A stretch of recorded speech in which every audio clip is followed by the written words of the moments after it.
तो जहाँ जहाँ लोग गए वहाँ वहाँ अपनी भाषा में लोगों ने साहित्य सृजन भी किया है। जी तो आप इसका एक बहुत बड़ा विस्तार है, मैं आपसे बता रहा हूँ। हाँ हाँ जैसे देखिए हिंदी में हो क्या रहा है ना, दरअसल पहले तो ये होता था ना कि फला फला लेखक मुख्य धारा के हैं, फला फला कवि मुख्य धारा के हैं, या कहानीकार या उपन्यासकार ये मुख्य धारा के हैं। बाद में विमर्श होने लगा तो दलितों ने खारिज किया कि हम आपको साहित्यकार ही नहीं मानते हैं, आप बने रहिए मुख्य धारा में। तो स्त्री विमर्श, दलित विमर्श आ गया। इसी तरह से प्रवासी साहित्य बहुत ज्यादा लिखा जा रहा है। अमेरिका के कई प्रांतों में, शहरों में रह करके, ऑस्ट्रेलिया में रह करके, मॉरिशस में, सूरीनाम में, गुआना में, ब्रिटेन में रह करके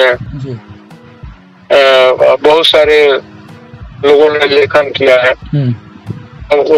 हमारे हिंदी में तो उषा प्रियमदा ने अधिकांश लेखन तो वो अमेरिका में रह के किया है उन्होंने। तो इस तरह की बहुत सारी लेखिकाएं हैं, बहुत सारे लेखक हैं, उनकी एक लंबी सूची है। और जी विद्यालय में कुछ छात्र थे जो ऐसे विषयों पर शोध भी कर रहे हैं, प्रवासी साहित्य पर। इसी बारे में ये कहना चाहिए, जैसे इस व्यंजना मैगजीन के लिए आपसे ये बातचीत हो रही है। जी जी जी जी जी जी जी और इस पत्रिका में जो संपादक मंडल, उसमें 5 देशों के 7 अलग अलग साहित्यकार जुड़े हुए हैं। और जब से यह पत्रिका प्रकाशित होनी शुरू हुई, करीब 3 वर्ष हो रहे हैं, इसमें हर अंक में कम से कम 3 से 4 देशों के लेखक शामिल होते हैं। इस दौरान जब भी मेरी इन लेखकों से बातचीत होती है, इसमें लेखिकाएं भी बहुत सी हैं, उन सभी का एक दर्द ये है कि भारत के जो हिंदी साहित्यकार हैं वो लोग हमें हमेशा दोयम दर्जे का मानते हैं। हमें वो कई बार साहित्यकार मानते नहीं, हमारे ऊपर आरोप ये लगाते हैं कि हम लोग अतीत को ढोते रहते हैं। तो इस बारे में आप क्या कहेंगे? नहीं, देखिए मैंने आपसे कहा ना कि हमारे यहाँ खासतौर से हिंदी में जी मुख्य धारा के नाम पर बहुत गंदी राजनीति होती है जी। और गुणवत्तापूर्ण साहित्य जो लिखा जाता है प्रवासियों द्वारा जी, हम उनको इग्नोर करते हैं जी। जैसे ये सोशल मीडिया की ताकत है जी कि आप व्यंजना जैसी पत्रिका निकाल रहे हैं जी, और उसमें दुनिया के कई देशों के लेखक शामिल होते हैं जी, संपादक मंडल में भी हैं जी, तो प्रकाशित भी होते हैं। जी, तो चीजें पहले की तरह नहीं रह गई हैं। क्या आपने कोई पत्रिका निकाली और 1000-2000 लोगों को आपने भेज दिया अपने देश में? आजकल चीजें बदल गई हैं। सोशल मीडिया के आने के बाद, नेट के आने के बाद चीजें बदल गई हैं। पूरी दुनिया में उनका संपर्क बना है। आप ऐसे कुछ प्रवासी लेखकों का नाम लेना चाहेंगे जिनके लेखन से आप बहुत ज्यादा प्रभावित हो? अब अचानक तो उस तरह से हमारी इसमें जी, जैसे एक नाम बहुत चर्चित होता है भारत में अक्सर, एक तो तेजेंद्र शर्मा जी हैं। नहीं, तेजेंद्र शर्मा को जैसे वो लंदन में रहते हैं। हाँ, लंदन में है। और वहीं पर दिव्या माथुर जी हैं। हमारे एक परिचित थे अजीत राय, फिल्म समीक्षक, जिनकी उन्हीं के यहाँ अभी हाल ही में डेथ हो गई जी। हाँ, वो एक फिल्म महोत्सव में गए हुए थे। जी जी। वहीं से लिखती हैं दिव्या माथुर जी हैं, कनाडा से डॉक्टर स्नेह ठाकुर हैं। जी जी जी जी। स्नेह ठाकुर जी को यहाँ पर पूर्व राष्ट्रपति प्रणब मुखर्जी जी ने भी सम्मानित भी किया था कि विदेशों में हिंदी को बहुत ज्यादा प्रचार प्रसार के लिए। नहीं, ये सब नाम जाने पहचाने हैं। तेजेंद्र शर्मा का नाम लिया आपने, दिव्या माथुर का नाम लिया आपने, और अरुणा राय भी है वहाँ पर, एक जो ब्रिटेन में है, बहुत लिखती रहती हैं। और नीदरलैंड में है डॉक्टर पुष्पिता अवस्थी हैं। हाँ, पुष्पिता अवस्थी भी हैं। जी जी। और न्यूजीलैंड में डॉक्टर सुनीता जी हैं। जी तो जी जी। ये सभी हैं और अच्छा लिख रहे हैं, बहुत मेहनत, बहुत प्रयास कर रहे हैं लोग। मगर इन सब की पीड़ा बस एक यही है कि हमें भारत में वो सम्मान नहीं मिलता जो वो अपेक्षित करती हैं। और जैसे मॉरिशस में देखिए बहुत सारे अच्छे कहानीकार हुए हैं, कथाकार हुए हैं, जैसे अभिमन्यु अनंत का नाम आपने सुना होगा। जी हाँ, सुना है। अभी लाल पसीना उपन्यास उनका काफी मतलब हिंदुस्तान में भी पढ़ा गया। जी जी। इसी बात को थोड़ा सा और आगे बढ़ाते हैं, जैसे क्या आप इस बात को मानते हैं कि अब हम प्रिंट युग से निकलकर डिजिटल किताबों पत्रिकाओं के युग में तेजी से आगे बढ़ते जा रहे हैं? आए दिन नई नई डिजिटल साहित्यिक पत्रिकाएं आ रही हैं और पढ़ी भी जा रही हैं। बड़ी बात यह है कि दुनिया के तमाम देशों में सभी इच्छुक लोगों को सहज ही उपलब्ध भी है। अब इस व्यंजना पत्रिका का ही हर अंक America, Australia, Canada, Tanzania, New Zealand, Holland, Belgium, England, Kazakhstan, Germany, France, Spain आज दर्जनों देशों में देखी पढ़ी जा रही है। पत्रिका के लिए तमाम देशों के लेखक लिख भी रहे हैं। क्या आप यह मानते हैं कि यह डिजिटल युग साहित्य के प्रचार प्रसार उसकी समृद्धि के लिए बहुत ज़्यादा अच्छा है? हेलो। हाँ हाँ सर, आवाज़ नहीं आई आपको? नहीं, आप हेलो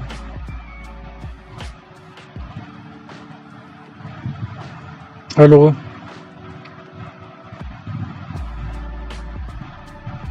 हेलो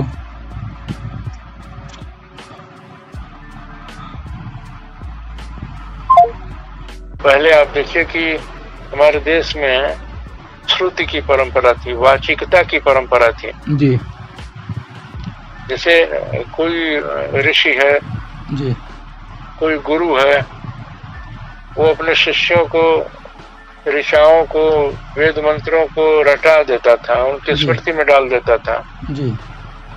उसको मानता था कि ये सबसे अच्छा माध्यम है चीजों को बचाने का जी। लेकिन जब प्रकाशन शुरू हुआ, इसका आविष्कार हुआ, छपाई का आविष्कार हुआ, तो धीरे धीरे लोग उसको पढ़ने, ये माध्यम ज्यादा सुविधाजनक माना गया जी। और वाचिक परंपरा, श्रुति की परंपरा लगभग खत्म होती गई जी। बहुत कम बची हुई है जी। भाई आप मेमोरी में बात आएगी नहीं आएगी, बेहतर है कि हमारे सामने प्रकाशित वेद की प्रतियां हैं जी।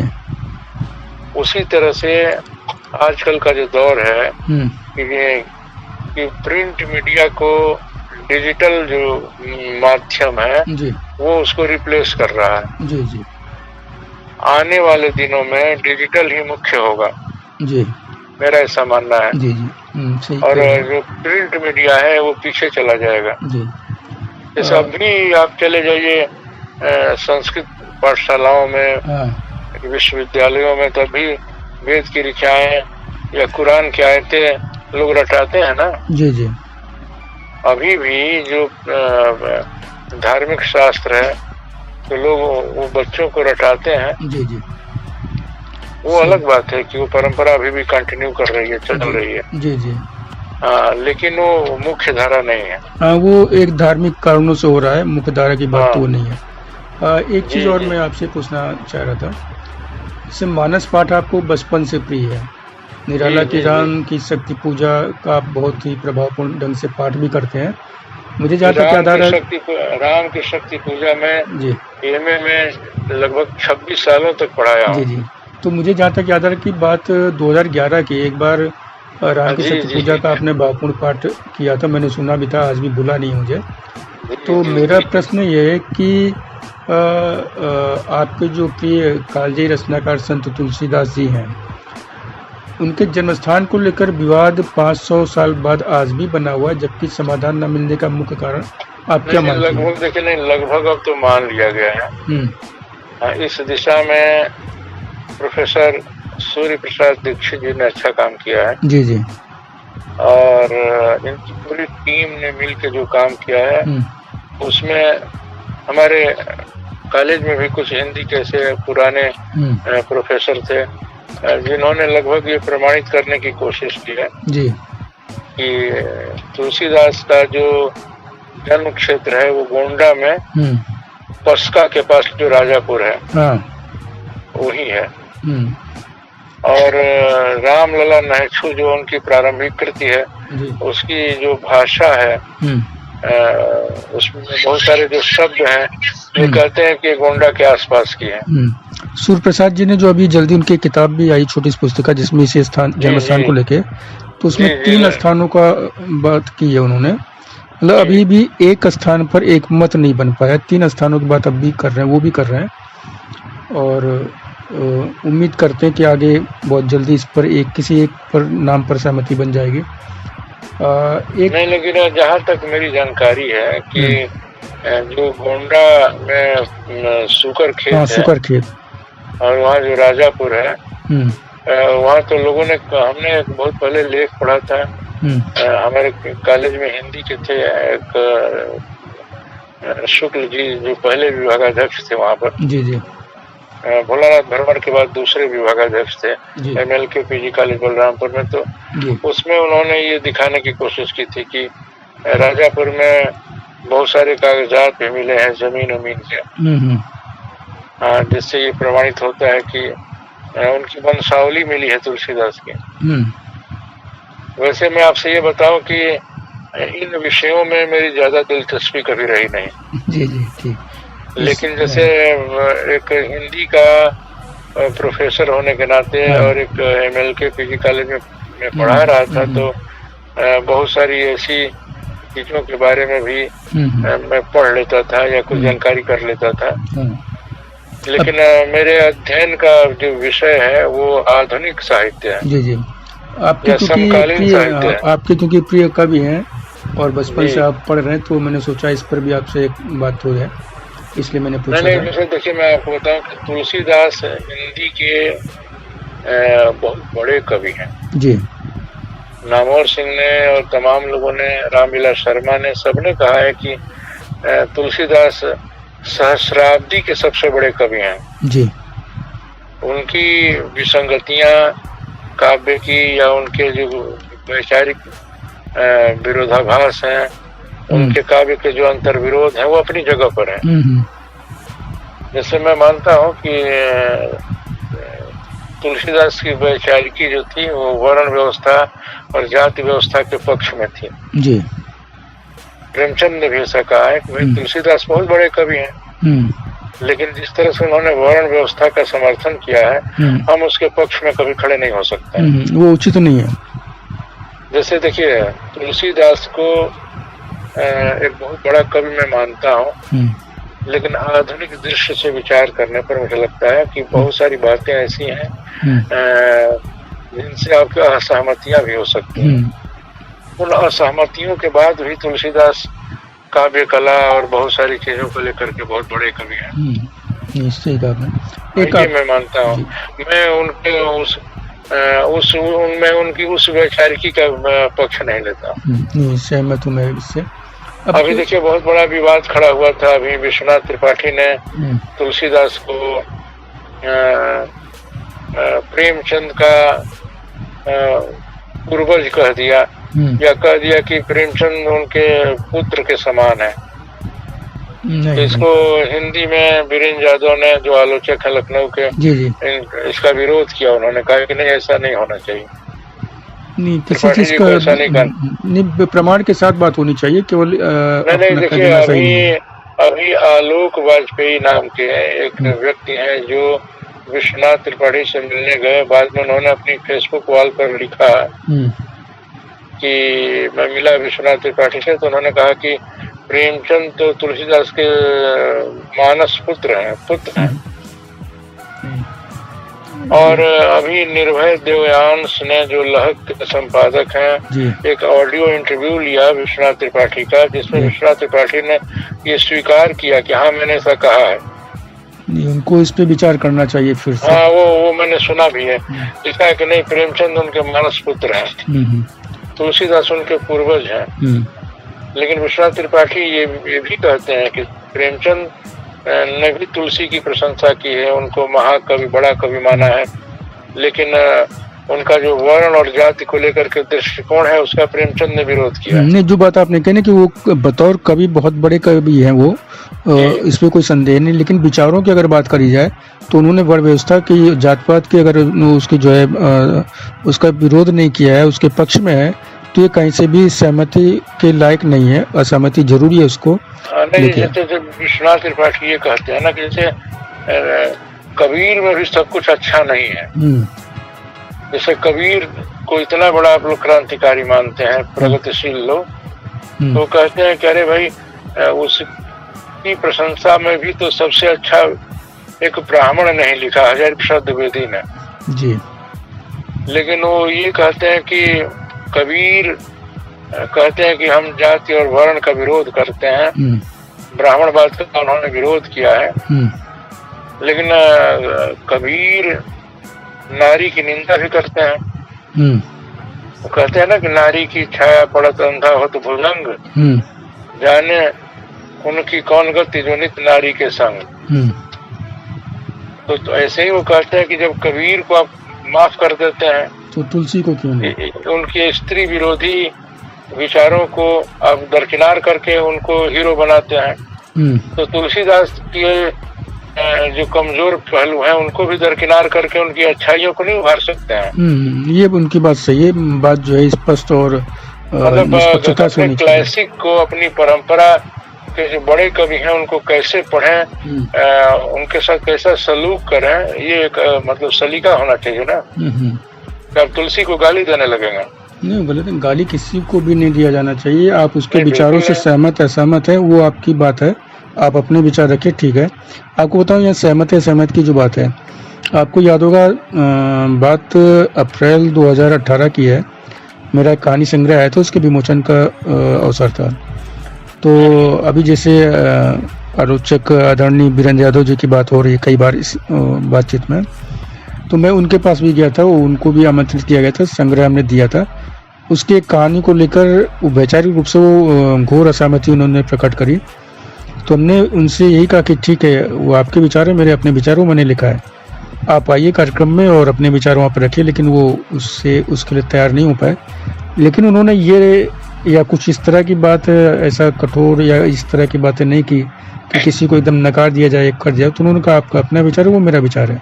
तो विचारों की सहमति या असहमति होनी चाहिए, ये नहीं कि सब एक है। मैं विश्वनाथ त्रिपाठी की इस मतलब बात से सहमत हूँ। वो कहते हैं ना कि अपनी परंपरा के कवियों को, बड़े कवियों को कैसे पढ़ें, इसका सलीका होना चाहिए। आप तुलसीदास से अपेक्षा कैसे कर सकते हैं कि वो आज के आधुनिक प्रगतिशील लोगों की तरह मतलब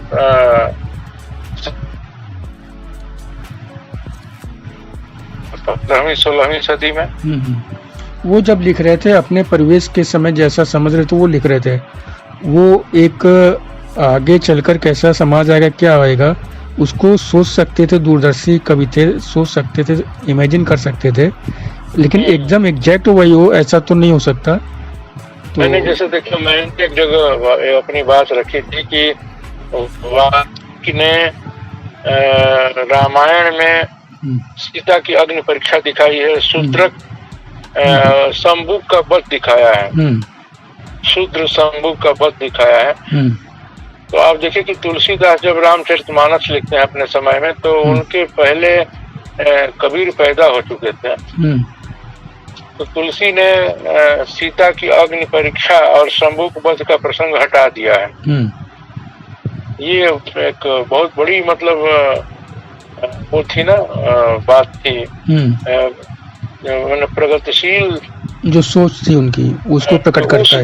उस दौर में जो प्रगतिशीलता थी तुलसी की, उसने अपने को स्त्री और दलित विरोधी होने से बचाया, इन प्रसंगों को हटा करके। इन सारे बिंदुओं पर विचार होना चाहिए। होना चाहिए। अब इस लंबी वार्ता का एक आखिरी प्रश्न करना चाह रहा हूँ कि जैसे आज आतंकवाद देशों के बीच युद्ध भयावह होते चले जा रहे हैं, दुनिया तीसरे विश्व युद्ध की आहट बेहद करीब से महसूस कर रही है, तो बतौर लेखक आप इसके पीछे मुख्य कारण क्या मानते हैं? आपके अनुसार इस भयावह समस्या का समाधान कैसे हो सकता है? नहीं, इसके पीछे तो हम आज एक ऐसी दुनिया में हम जी रहे हैं जहाँ पूरी दुनिया में अधिकांश देशों में दक्षिणपंथी मतलब शासक दिखाई दे रहा है जी। तो और सारे के सारे जो राष्ट्र हैं वो स्वार्थी भी हो चुके हैं ना। सब चाहते हैं कि अधिक से अधिक पूंजी हम अपने देश में ले आए किसी भी तरह से जी। उसके पीछे न कोई नीति है, न कोई आदर्श है। तो ये एक बड़े बुरे दौर में हम लोग हैं जी। एक ऐसे दौर में है जहाँ चीजें बिल्कुल उल्टी हो गई हैं। 20वीं सदी के आरंभ में तो हम लोगों ने ऐसा नहीं देखा था, लेकिन दुनिया धीरे धीरे एक ऐसे दौर में पहुंच गई है जहाँ एक बहुत बड़ा संकट दिख रहा है। आप समाधान क्या देखते, किस रास्ते पे चल के कुछ समाधान दिख सकता है? नहीं, समाधान तो जैसे हमको लगता है कि अब लिखने पढ़ने वाले लोग जो चिंतक हैं, समाज सुधारक हैं, देश बना सकते हैं पूरी दुनिया में, अपने अपने देशों में। जी जी। हाँ, वहाँ से रोशनी मिल सकती है। जी। जिस तरह से फलस्तीन में, गजा में इस्राइल नरसंहार कर रहा है, जी। जिस तरह से कश्मीर में आतंकवाद का सफाया नहीं हो पा रहा है, जी। जिस तरह से चीन या अन्य देश भारत को तबाह करने में लगे रहते हैं। देखिए, दुनिया उम्मीद पर टिकी हुई है जी। कभी कभी दुनिया में ऐसे दौर आते हैं जी। आपने देखा कि फर्स्ट वर्ल्ड वॉर हुआ जी 1919 के आसपास जी, 1915 से 1919। हाँ, और 39 में सेकेंड वर्ल्ड वॉर शुरू हुआ जी। 45 तक चलता है। दुनिया ने हिटलर को भी देखा है जी, डोजो को भी देखा है, मुसोलिनी को भी देखा है जी, और आज की दुनिया ट्रम्प को भी देख रही है जी, सही कह तो रहे हैं। और पुतिन और शी जिनपिंग और मोदी, ये पूरी दुनिया में सुर्खियों में जो 2-4-5 नेता जाने जा रहे हैं वो हैं आजकल। जी जी, आज की दुनिया में, पूरी दुनिया में लगता है कोई भी न्यूज़पेपर या चैनल आप खोलिए तो इन 4 नेताओं के नाम ही सुनाई देते हैं, दिखाई देते हैं ये 4। बिल्कुल, जैसे हमने ट्रम्प है, पुतिन है, शी जिनपिंग है और मोदी है, नरेंद्र मोदी है। जी, यही 4 लोग दिखाई देते हैं, बाकी सब तो नेपथ्य में चले गए। हाँ, नेपथ्य में चले जाते हैं। तो हमको लगता है कि रूस, चीन और भारत अगर सचमुच आपस में एक समन्वय स्थापित करें, मिलजुल करके किसी सकारात्मक दिशा में आगे बढ़े तो दुनिया को बदला जा सकता है।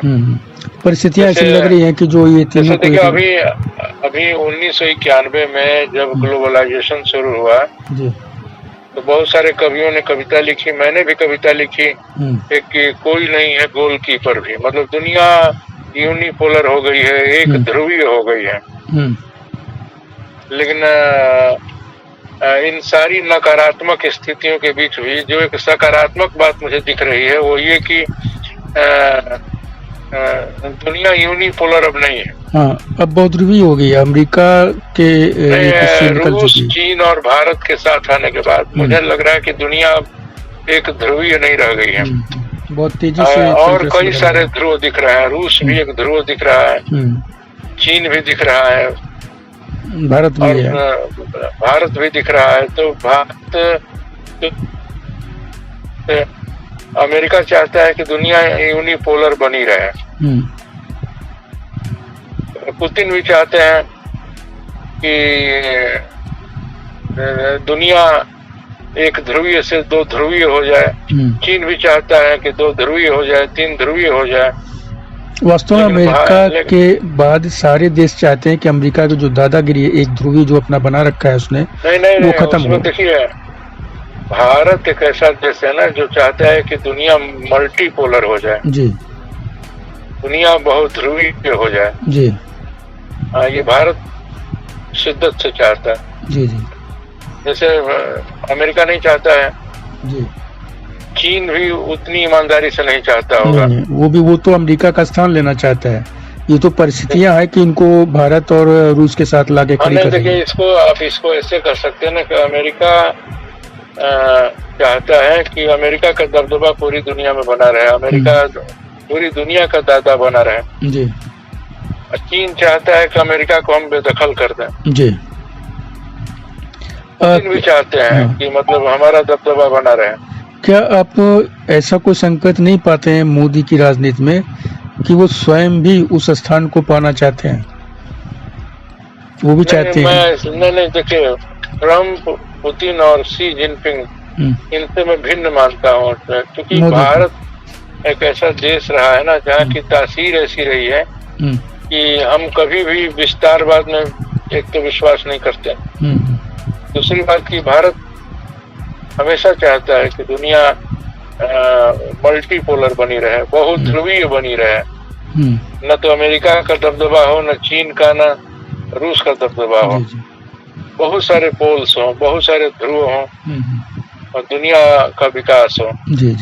तो मुझे लगता है कि हमको इतनी हताशा और निराशा में भी सोचने की जरूरत नहीं है।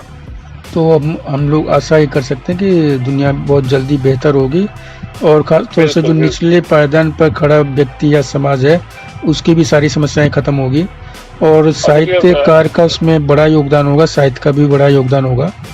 बिल्कुल बिल्कुल, उसमें विचारकों का, लेखकों का, साहित्य सर्जकों का बहुत बड़ा रोल होगा, बहुत बड़ी भूमिका होगी। चंद्रेश्वर जी, एक विस्तृत बातचीत के लिए आपने अपना बहुमूल्य समय दिया, विभिन्न प्रश्नों के बेबाकी से उत्तर दिए, इसके लिए आपको बहुत धन्यवाद। शीघ्र ही अन्य मुद्दों पर आपसे पुनः चर्चा होगी। कहानी टाइम के प्रिय मित्रों, आपको भी कोटि धन्यवाद। मैं प्रदीप श्रीवास्तव, प्रधान संपादक हिंदी साहित्य की वैश्विक वेब पत्रिका व्यंजना की ओर से भी आभार प्रकट करता हूं कि आपने चर्चा को सुना। यह महत्वपूर्ण बातचीत पत्रिका के दिसंबर 2025 अंक में प्रकाशित भी हुई है। आपसे विनम्र निवेदन है कि कमेंट में अपने विचारों से अवगत कराइए। चैनल को लाइक, सब्सक्राइब और शेयर भी कीजिए। आपको बहुत बहुत धन्यवाद।